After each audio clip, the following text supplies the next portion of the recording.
Hello, welcome to another episode of Time to Conquer. Here I am, Mia Paul, ready to lead you this week through a fantastic episode, really focused on letting go of the past, moving forward, and tuning out the noise. When you start to evolve, there will be obstacles in your path. There will be moments, people, situations that you'll be confronted with the choice of either listening or moving forward, ignoring the negative. Now, last week we did a quick intro. I gave you some background information about myself. I shared what you can come to expect from this podcast. And I feel like it's time to just dive right in. Sometimes you can overthink things, and sometimes you can let other people, especially loved ones or close friends, put doubts into your mind about whether you're capable, whether you are somebody that's important enough, whether making the change into the next version of you is something that's worth it. And I thought it'd be really nice to start our first deep dive podcast into one that really gives you the tools and the power to know what to expect when you start to make some transformations and some actionable items that you can do today to make you feel more confident about moving forward. So, theme of this episode, the title says it all, 5 steps, just 5, to tune out the noise. But before we get into that, I need you to do something with me. We need to get into a good space. The stuff can get a little deep. So let's make sure we're just ready to take it in, let our minds be at a good place, and let our bodies relax. Now, if you're driving, don't close your eyes. If you're hanging off the side of a cliff, don't close your eyes. But everybody else, let's just take a minute, close our eyes, take a deep breath, and release. Let your shoulders relax. Let your jaw relax. Let your heart beat for just a second and remind you that you are alive. One more breath. Fill those lungs with good, clean air and release the stress that you have today. I needed that before we get into this just as much as you probably did. I don't know who coined the phrase terrible twos, but they obviously don't have a 7-year-old because today, my 7-year-old, he has tested me. He could have been an excuse not to come to this podcast today, but I know if I need it, you probably need it. If I'm going through some stress and you connect with me, you're probably going through some stress. So taking that minute to just breathe, realize that whatever we're going through today, it's going to be okay. We will get through it. And tomorrow, even later today or tomorrow, will be a new day. Sometimes you just need to hear it. And I sometimes just need to say it. So now that we're a little more relaxed, our shoulders are away from our ears, our heart is still beating, and we know we're alive, let's dive into it. So the first step of tuning out the noise is something that only you can do. You need to determine whose opinion matters. Because you will, in any point of your life, whether you're changing or feeling stuck in a rut, you will have a lot of opinions thrown at you. And a day and time like now, with social media being something that anybody can say and judge you for any reason that they want, we are constantly being bombarded with others' opinions. And if you're going to tune it out and not let those strangers most of the time or loved ones hold you back, you need to really take a minute and think about whose opinion matters. The first person whose opinion matters, you. In the end, really, that's the only person whose opinion matters. It's your life. You are the person that needs to wake up every single day and feel fulfilled. You are the person that needs to feel at peace with the decisions you make. And you are the person that's going to carry the weight of any of those decisions moving into the future. But the second group of people whose opinions will really matter to you, or should really matter to you, people who want to help you improve, but still love you for who you are.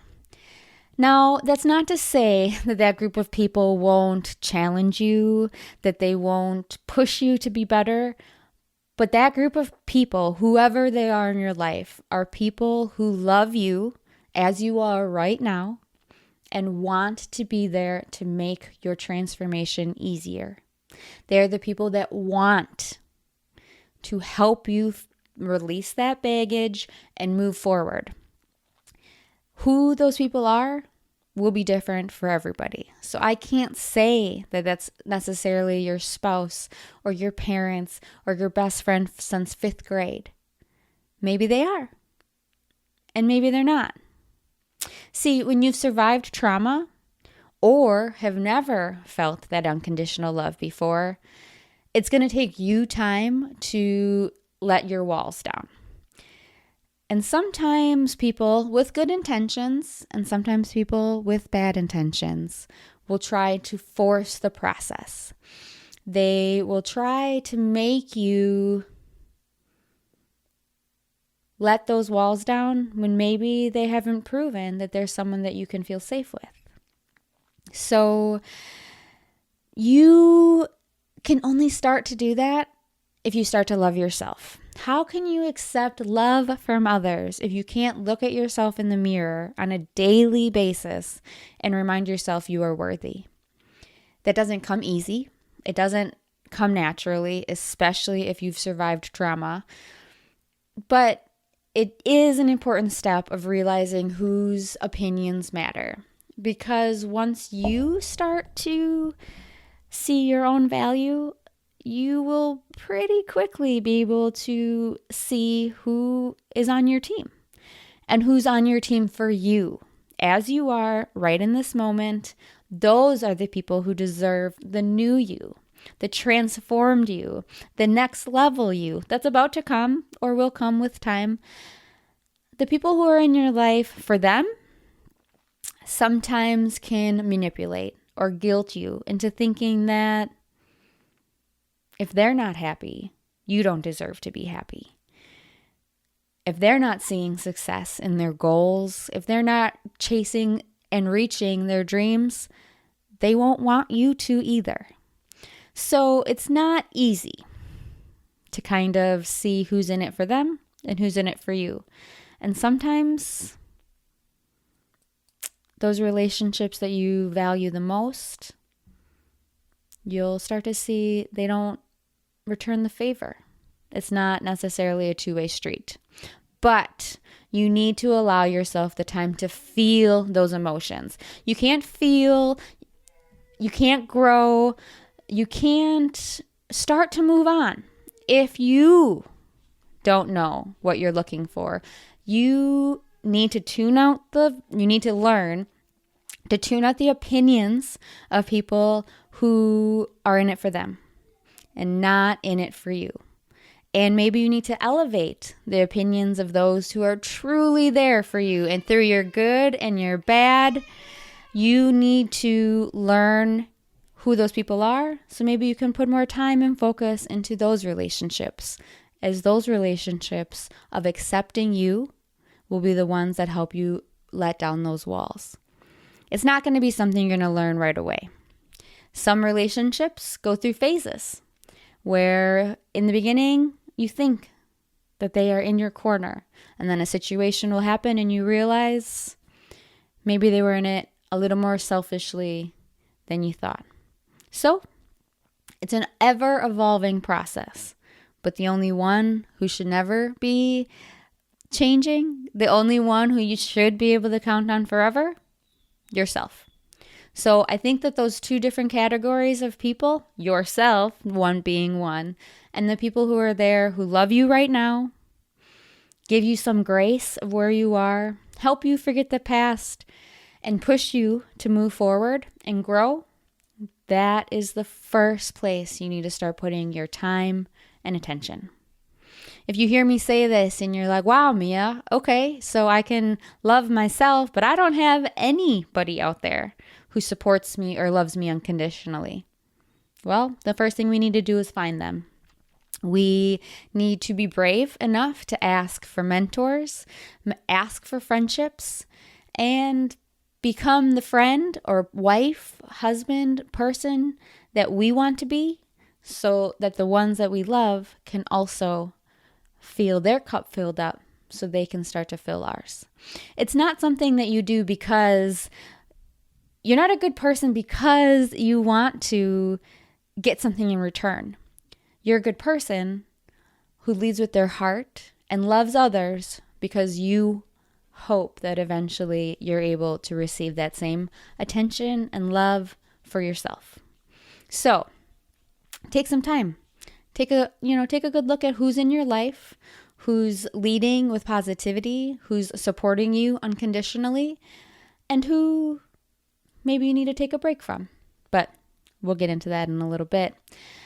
The second step we need to take for you individually as a person to start to ignore the chatter, start to not take others' opinions so personally, and to start to have consistently good days where you can focus on the goals you've set, where you can focus on your transformation, and where you can focus on starting to release the baggage, is you need to make a commitment to yourself to consume positive vibes on a daily basis.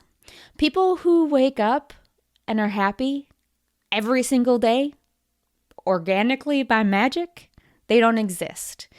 The influencers you look up to, the community leaders that you want to be like, they don't live a life that's just automatically happy always. They don't live a life that has no struggles. They live a life like you and I, where life throws them crazy curveballs. People are judgmental and rude and mean, and where no matter how much they plan, sometimes they wake up and their mood, their attitude, their mindset is not as positive as they want it to be. But the difference between those people and people who stay in that negative mindset is when somebody who's positive and leading a life focused on growth wakes up or experiences a situation that brings them back into those negative thoughts, takes their mood down, or really makes them question why they're showing up in a positive way if someone's going to be so mean to them. When they experience those situations, they don't sit in them. They don't allow those negative feelings to fester inside. They don't take those bad experiences out on other people. They recognize them, they stop the negativity, and they replace those thoughts with positive ones. And if they don't have the positive ones, they look outwards and find them somewhere else. Personal development is something that when you're not ready for it, maybe you roll your eyes. But you are listening to this podcast. So I'm going to just go out on a limb and say you're probably ready for at least tiny doses of positivity on a daily basis. And that is something it is vital for you to commit to. It's so important to not get stuck in the mindset of when things are going good, you don't need it. Those are the times you need to lean in the most to stay consistent. Because if things are going good and you lean into your positive community who accepts you as you are, those good times will keep on flowing. And the times you wake up and you don't want to hear anybody being positive about anything because you are just struggling, those are the times you need it the most. Those times where your emotions are fluctuating, when outside sources are stressing you out, those are the times you need to be disciplined enough to say, oh man, today is not my day. Even if it's a 10-minute quick podcast, even if it's the short 5-minute YouTube video, I need to take a minute and add some positivity into my life. I need to reach out to my friend who I know will show up for me and remind me of the good things. I need to go back into my memories and see how far I've come so I can really appreciate that even though today is a bad day, man, it doesn't hold a candle to how some of the days I used to live were. I survived that. I can take 10 minutes today and survive this bad mood by adding extra positivity, even though I don't feel like it. Emotions are a funny thing. You're never going to feel like doing the hard things. Your brain isn't wired that way. It's not going to just say, oh, you're having a hard day. Let's be positive. You need to make it be positive. You need to at least just drop little happy quotes or a good conversation with a true friend or hug a loved one and feel close for a minute. And the more you start to do that on your hard days, you'll start to realize that that will become your go-to. When you start to feel bad, you know that you have to go outwards and get some extra love. Eventually, doing that enough, you'll be able to look in the mirror and give yourself some of that extra love. And you will become somebody that others can come to when they need a little extra push towards the positive side of life versus soaking in and reveling in the negative. We're surrounded by negative people. And it's true, misery loves company. But it's also true that positivity is contagious. And when you start to realize whose opinion matters and you start to surround yourself with those people, it won't be hard to quickly find somebody that can help you pull out those negative thoughts, pull out that, I don't know, just feelings of maybe like you're not worth it. Maybe you don't deserve to be happy. Maybe your life has been so hard that this is just how it is. I'm always going to have hard times thrown at me. Well, you will always have hard times thrown at you, but you don't need to feel like you deserve it. You need to take that control. And every single day, work towards not being so reactive to the negative, but being proactive to constantly fill your cup with that positive. Because if you wake up and you listen to a podcast and you connect with some good friends and you feel part of a community of supportive and uplifting people, and later on in the afternoon, some stress comes at you, it will be easier to not let that affect you so much. Let it roll off your back because you've started your day in a good mindset. You started your day feeling strong and in control. So part of it is reacting to the negative. And part of it is also being proactive to fill your cup before something goes wrong. When you start to do those two things, I think you will realize that it's just little moments throughout the day. It's not necessarily something you need to commit hours and hours to. In the beginning, you might need to give yourself a little bit more time. You might need to fill your cup till it's overflowing, especially if you feel like your cup is empty. But as you consistently do that and have the discipline to show up for yourself on a daily basis, you'll realize that it's just little drops every single day. And I hope that this podcast that you are subscribed to, of course, will be one of those places you can turn for very short little bits of time to feel like you can take control. And then, of course, longer in-depth episodes where when you can sit down, bring out a pen and paper, and start to release those emotions and let go of the negative. Speaking of pen and paper, that's going to take us to our next step. Step number 3.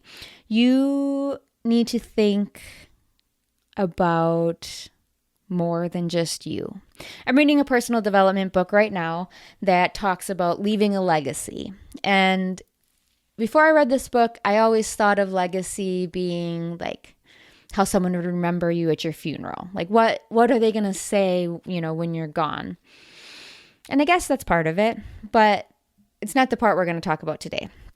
The part we're going to talk about today is the legacy you're going to leave on the future, the people in your family, the loved ones, that while you're gone, yes, but even deeper than that. The book I'm reading shares that you, right now, the person you are the combination of 7 generations before you, and you will impact 7 generations after you. I think about that and I'm like, wow.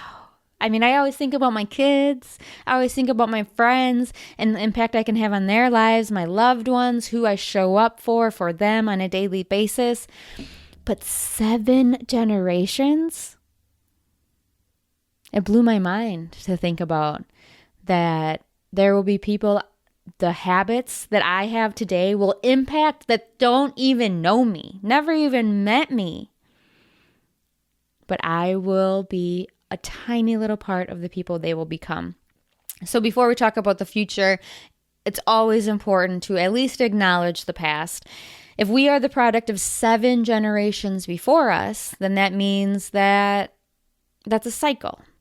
And one of the things I speak often about is breaking cycles. Every single day, you will have the choice to either continue a cycle of your past or break it and start a cycle for your future. Most of the time, there's a little bit of a combination of both. There will be some past cycles you want to continue, whether it's you had a fantastic childhood where you have all these great memories and you want your kids to experience those as well. Or maybe you had a really lonely childhood and you didn't feel loved, or you experienced some trauma that you have decided there is no way your children, their children, the children of the next generation, that there is no way they will ever feel the pain you have. It's a scale and it takes some balance. Nothing is ever white or black. There's always a shade of gray. But as we look into the past, if you do have some of those negative and not so happy, painful cycles that you want to break, sometimes you start to think, self-doubt. I don't know what that's like. How can I change it? I know for me personally, one of the biggest cycles I work on a daily basis to break and can just smash into pieces is the cycle of me being abandoned by my mother at a very young age. At 6 months old, I was abandoned by my mother, and I don't have any memories of when I was 6 months old. If you do, then you are special, my friend. Most people don't remember things before they're around 3 years old. I don't have one memory of being held or loved by my mother. Not one. I grew up my whole life thinking that I wouldn't be able to be a good mom, or doubting my abilities to be able to change and break that cycle. When I had my son, it was a little bit easier for me to start to dip my toes into my motherhood journey. I was raised by my father. He is a United States Marine, very focused on honor and integrity. And when I needed him as that 6-month-old little baby, he was there for me. So even though I have this trauma about my mother, I do have good memories of a parent. So when I had my son, it was easier for me. I understood the dynamic of a parent an opposite sex child. So my son, I was able to kind of figure it out. And I'm thankful that our relationship was what it was. It helped me start to break down those walls. It helped me start to build my confidence as a mother. As long as I showed up for him, I felt better every single day.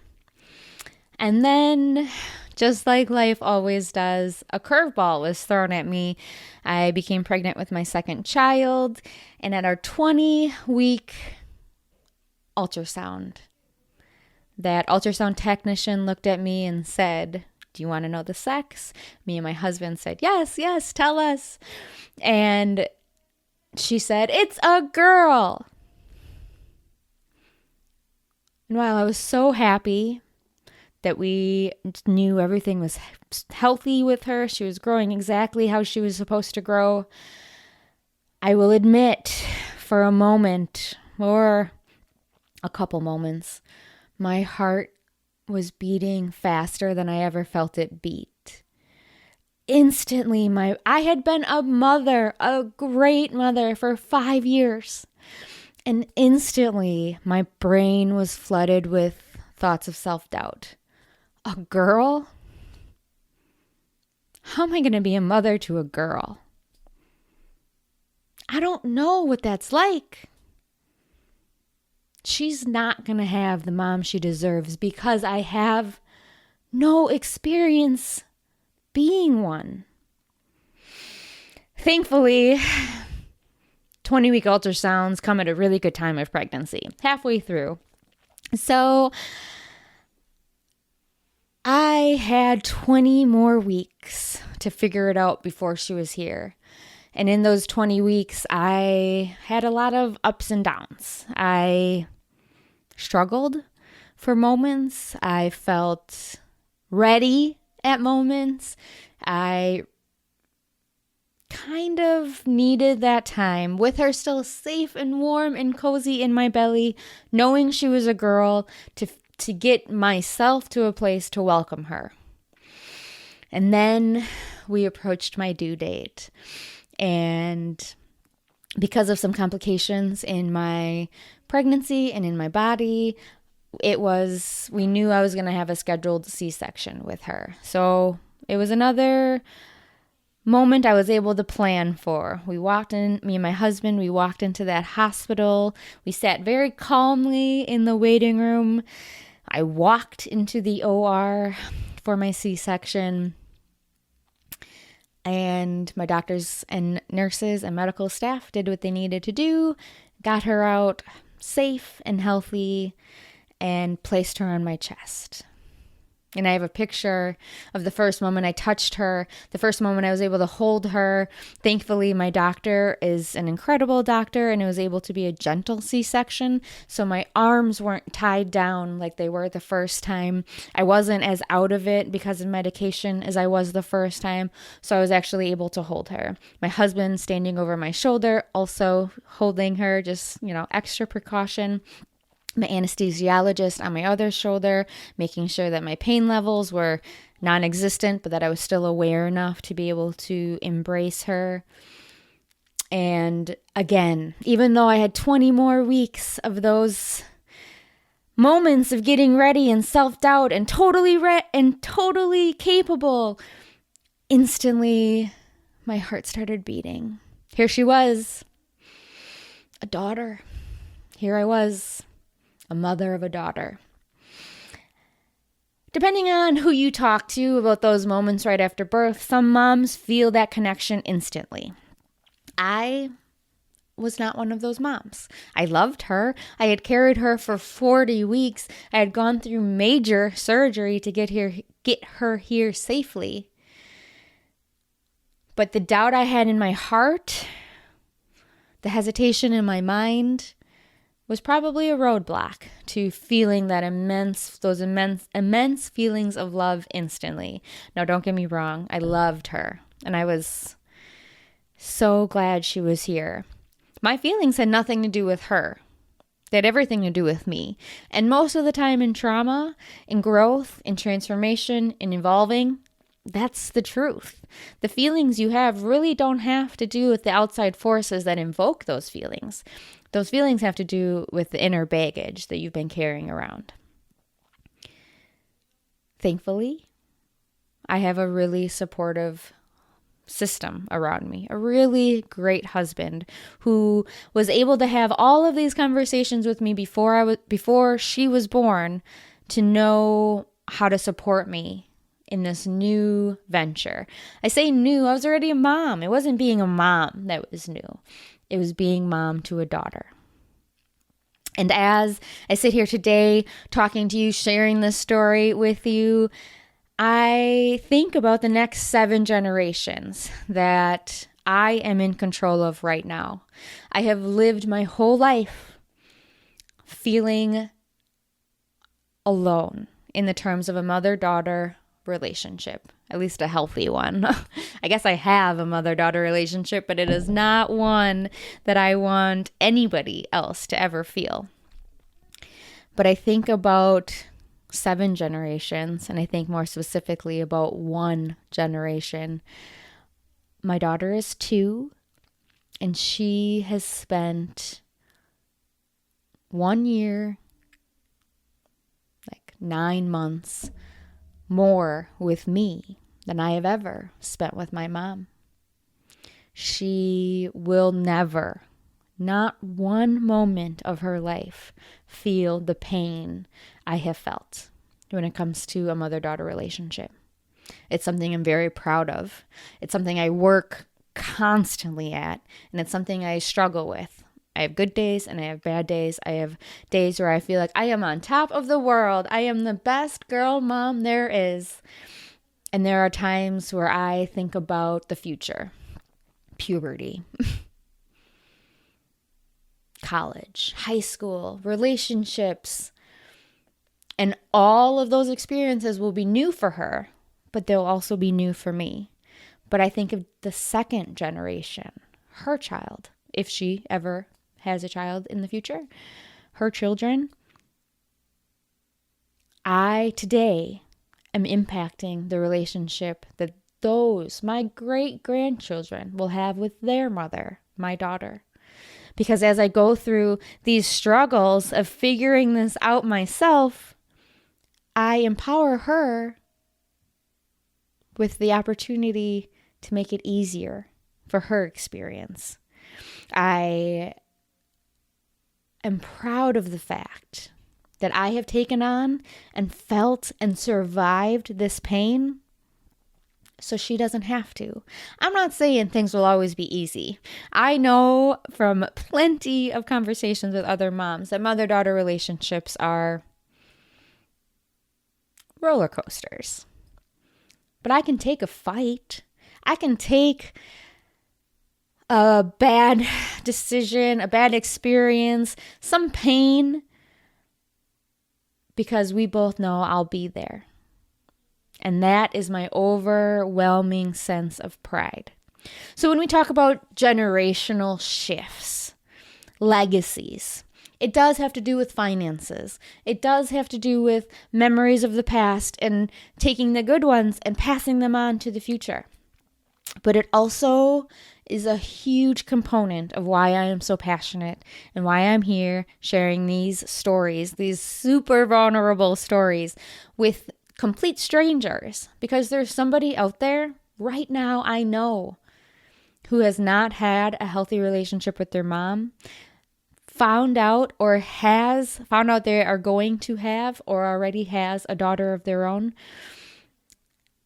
and needs to know that if you put time and effort and priority into changing those day-to-day habits and breaking that cycle, every generation after you will only have a better experience. So be the person you needed. Be the mom, dad, significant other that you want to be, so that other people around you, the loved ones that surround you, can experience that and turn around and pass it on. Number 3 really gets my heart, because a lot of personal development people talk about whys.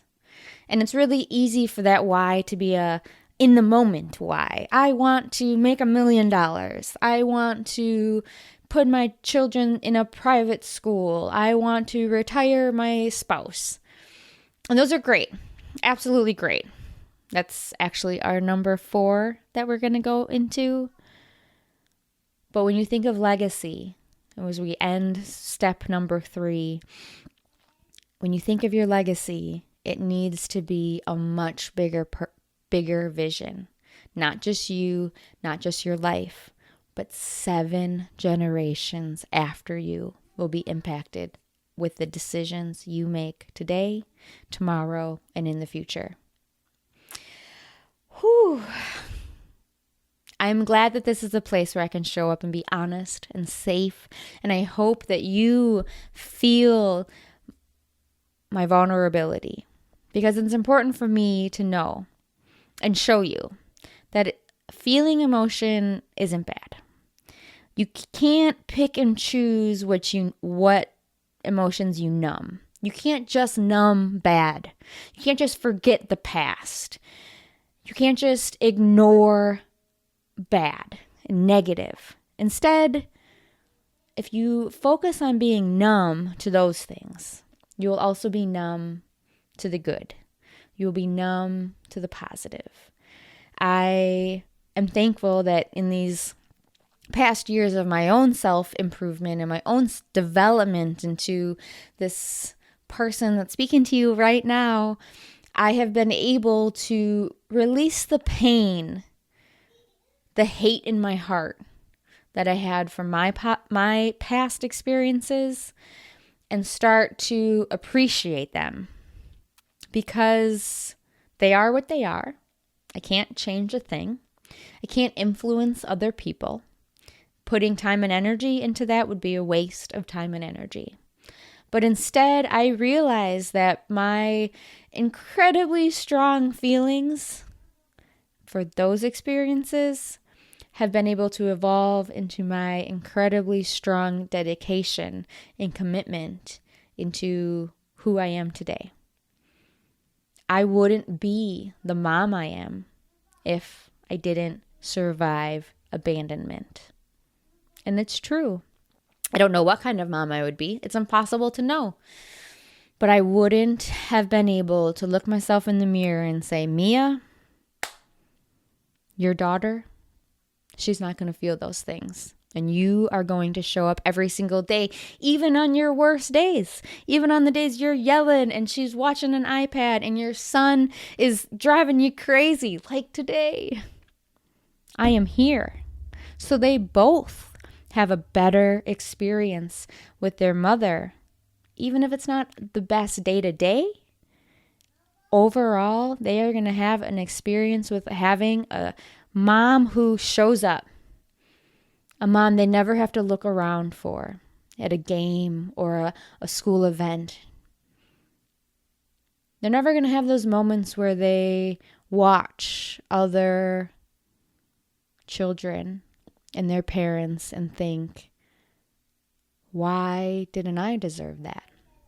Instead, they're going to see me cheering as crazy as I can with bright glittery signs and t-shirts that say baseball mom or whatever, theater mom, whatever they choose to do. They might get embarrassed by me. They will get embarrassed by me, but they will never wonder why they didn't deserve to have me. And that is my legacy. That is why I show up every single day. Hard days, good days, because I know the impact is far, far greater than anything I can live on a day-to-day basis. Let's take a deep breath again. Release those strong emotions, especially if you connect with that story of abandonment or trauma as a child. And let's go to tip number 4 to quiet the noise. We just talked about our legacy, a great expanded vision of our future, our children's future, and the generations after us. But let's shift it to today. Step number 4 is sitting down in a quiet space where you feel safe and writing down your personal goals for this chapter in your life and your life in general.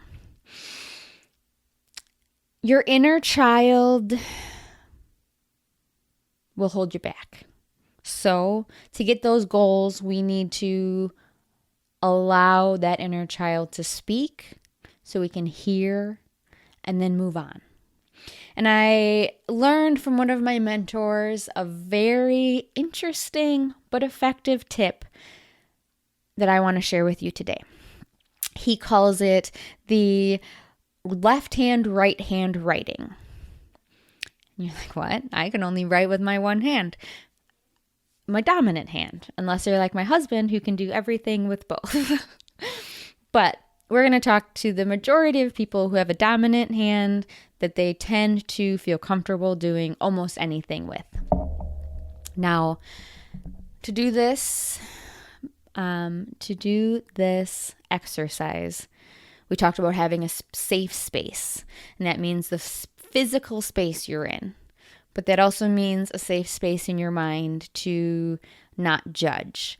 If you are going to allow your inner child to come out, you can't filter your inner child. Think about if you're at a playground or walking on the street and a little kid that you don't know comes running up to you just blubbering and lost and scared.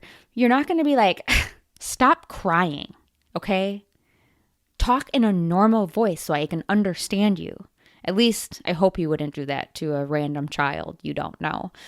You're going to get down on their level instantly and speak in a softer voice and say, oh no, what happened? Are you lost? Where's your mom and dad? What's your name? Why are you crying? And hopefully that little kid might blubber for a couple more seconds and take a deep breath. It's okay. I will help you. So that little kid takes a deep breath and they're like, I can't find my mom. I don't know where my dad is. And instead of saying like, well, you shouldn't have walked away from them, you're going to solve their problem, or at least attempt to, by saying things like, okay, what's your mom and dad's name? Where was the last time you saw them? Do you know your phone number? What were they wearing? You're going to ask questions. You don't instantly just berate them for being a lost child. You need to be able to do the same thing to yourself. And it's really important to be able to allow your emotions run free when you do this left hand, right hand writing. So this is what you do. Some actionable items. Again, if you're driving, don't do this right now.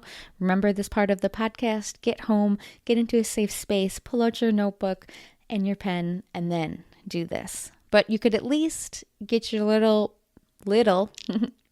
little brain and grown-up brain thinking. What you're going to do is you're going to write in your dominant hand. For me, that's my right hand. And you're going to write, little Mia, how do you feel today? And then you're going to move that pen into your left hand. And your writing is going to be atrocious. Don't worry. You're not going to be able to fit it in the lines. It's probably going to go, in squiggles. And at first, your inner child might be saying bad, lonely, scared, or I'm fine. That's what my inner child usually says at first. Then you're going to take the pen back into your dominant hand and you're going to write another open-ended question. What happened today that made you feel scared? What happened yesterday that caused you to be afraid? Why are you feeling sad? Again, move the pen into your non-dominant hand and start to write. I can't give you examples of what your writing is going to be at this point on because it's you. You know, and sometimes it's not even you. It's your inner child. But when you're releasing trauma, it doesn't come easy. So I'm not expecting that inner child is going to say, well, right away, this is what blah, blah, blah happened. Just allow yourself to write. Don't filter it. Don't judge it from the stance of an adult. Just see what comes out. And then switch the pen to your other dominant hand and ask another open-ended question. Keep switching back and forth. Do it for at least 10 minutes. In the beginning, maybe you won't have great breakthroughs. Maybe you'll write the same thing over and over. But as you get into the habit of doing this, your inner child will be able to show up a little quicker each time. And you'll be able to see some big revelations, but also some small ones. You might be able to see things like, in the beginning, I'm scared because so-and-so posted a mean comment on my Instagram. Okay. Why did that person's comment affect you? Who are they to you? I don't know. They're a stranger. Okay. Ignore them. Right? But sometimes the big revelations aren't really what we're looking for. The small day-to-day things. That is where you will start to see some major breakthroughs. Maybe you're showing up day after day after day and your inner child is saying, I'm scared. I'm lonely. Okay. Why are you lonely? I haven't had any of my friends check in on me in months. Everyone's so pre-consumed with their own lives during this pandemic that I look around and no one's remembered me. When we could all go out for drinks and go to these parties, I saw them all the time and they seemed like my friends. But now that those things aren't happening, now we can't do that, none of them text me. Wow. Impactful moments. Maybe you'll start to see that those closest to you are the ones making you feel negative and down every single day. How do you feel today? I hate my body. Why do you hate your body? Well, my mom said that in this bikini I look fat. Who is this person to you? Well, she's my mom. I care what she says about everything. I put her on this pedestal so high. And she says these horrible, demeaning things to me, and I just can't get them out of my head.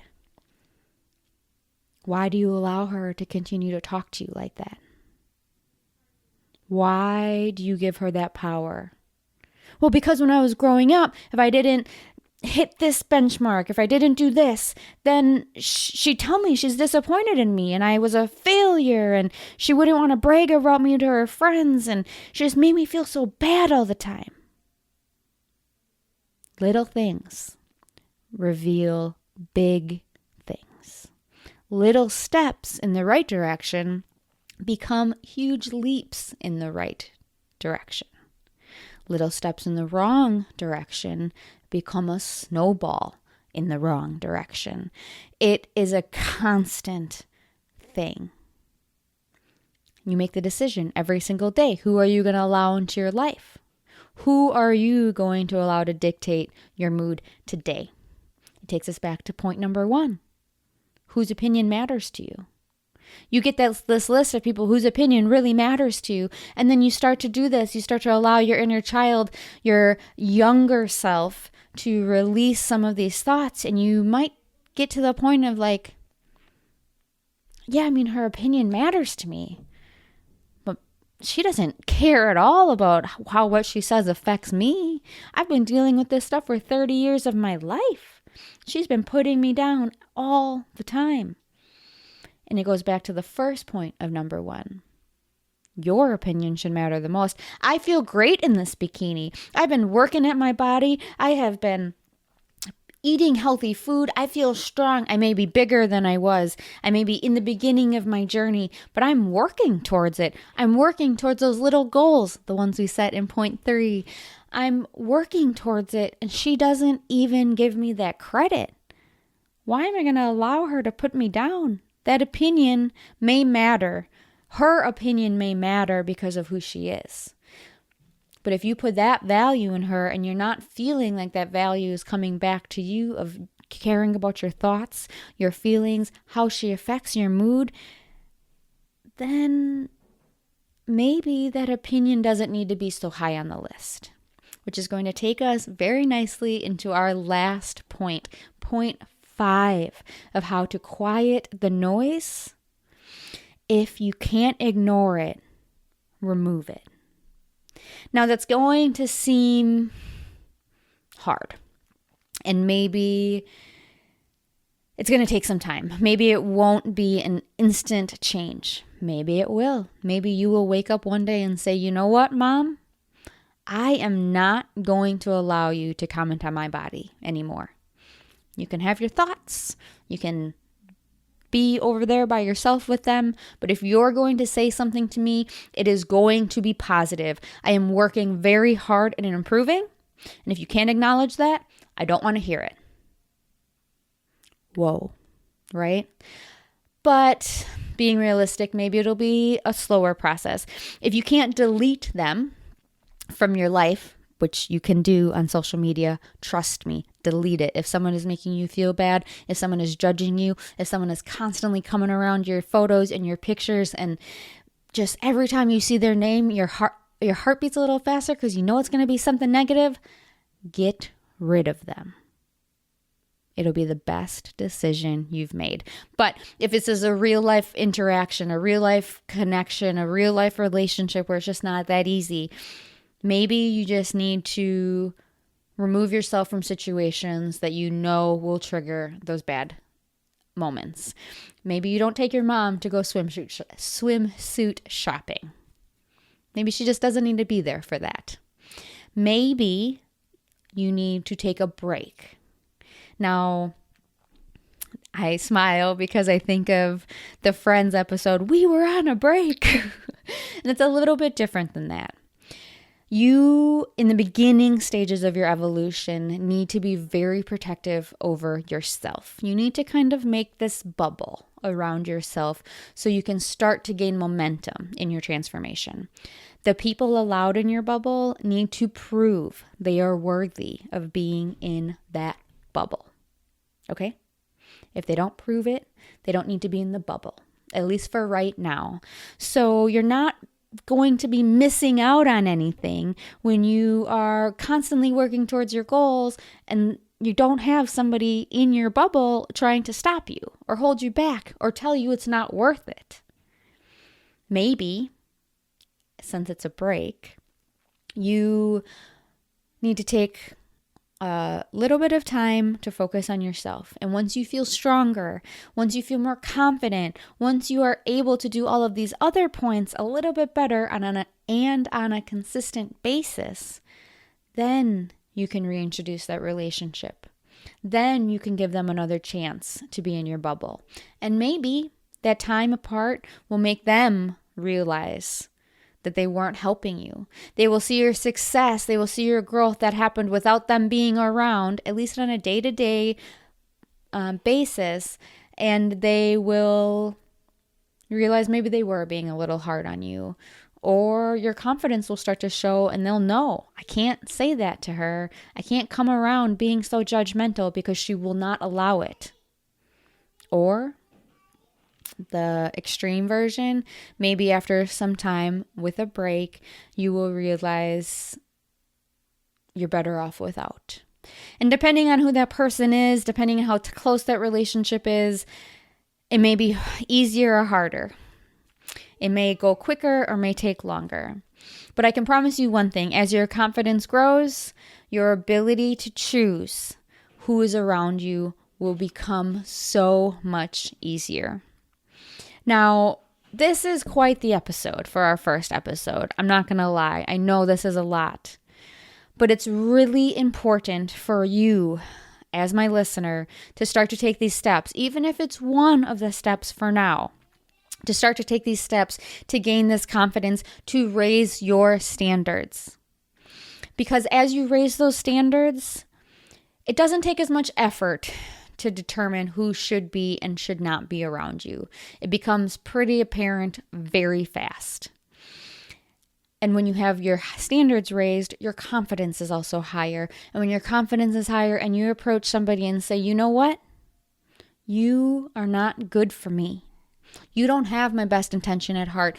You don't want to be here with me in this moment as I am. So you don't deserve me as I get better. It's not something that happens overnight. Trust me, I'm almost 8 years into this self-development journey, and there are still people in my life where I struggle with my boundaries. But I don't struggle nearly as much. It has gotten easier. There are relationships I have ended because I've needed to. They weren't good for me. There were also relationships that I really used to not put much time and energy into that I show up for those people every single day now because I know that they are good for me, because I know that they push me to be better, and because I value their opinion because I know it comes from a good place, a place of support, a place of love. So don't listen to this whole podcast if you've made it this far. Like, kudos to you. Thank you, my friends. But don't listen to this podcast and think, I'll never get there. Just like anything else, any change you make in your life, little steps will add up.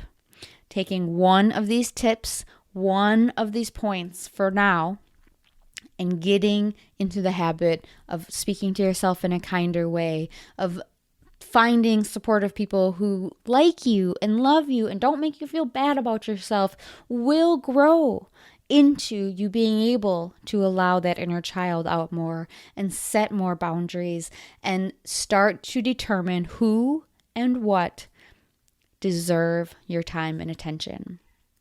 I want to end this on a good note, on a happy note. And I want to say, if this episode has impacted you, if you felt connected to my words, it's a sign that you've survived some stuff. It's a sign that you are starting to realize it's time to grow. And I don't ever want to make you feel like if you don't do all of these things at once, it's not a sign of growth. One tiny step, one decision will change your life. It's up to you to determine what that decision is going to be. What you do today will impact your tomorrow. What you do tomorrow will impact the next 7 generations. It doesn't have to happen at once, just like your impact won't happen all at once. Little steps, my friends. That's all you need to focus on. I hope that something in this episode has really resonated with you. I hope that at least for 1 minute in this episode, you have had that moment where you're like, wow, I am worthy of more. I am worthy of love. I am worthy of true, genuine friendships. And I am worthy of an unconditional love with myself. Because as we unpack the past and as we start to move forward and look at the future, the only person you can ever rely on 100% is yourself. And if you can't focus on anybody else, if you can't change any of your other relationships, all you need to do today is look in the mirror, look in your own eyes, and tell yourself, I am worthy of this work. I am worthy of living a life that I love. I am worthy of love. Say it to yourself over and over and over. Put Post-it notes everywhere you see it. Find a friend. Reach out to me. Subscribe to this podcast so I can continue to share these thoughts and these tips and these tricks with you. Because as you commit to every single day adding a little drop of positivity into your cup, one day you'll look back and you'll realize your cup is overflowing. You'll realize that the people that surrounding you are people who deserve to be there. And I hope with all of my heart that I am one of those people and that I can add 1 or 2 drops into your cup on a weekly basis. So thank you for tuning in to this episode of the podcast. Thank you for listening, and thank you for showing up for yourself by listening to me. I can't wait to talk to you next week. I have a really important message to share every single week. But next week, my message is going to be about looking at the family you have and looking at how those who surround you are directly impacted by you, your mood, and your attitude on a daily basis. My friends, you have yourself a wonderful day. Thank you for spending this time with me today. Thank you for allowing myself to be vulnerable and open and share, these very emotional things. And look at yourself today and tell yourself you are worthy of a fantastic life. I can't wait to be with you again next week. I can't wait to see your journey, your improvement as we go through these very hard but very worth it moments. And I thank you for trusting me to be somebody to spend this time with you today.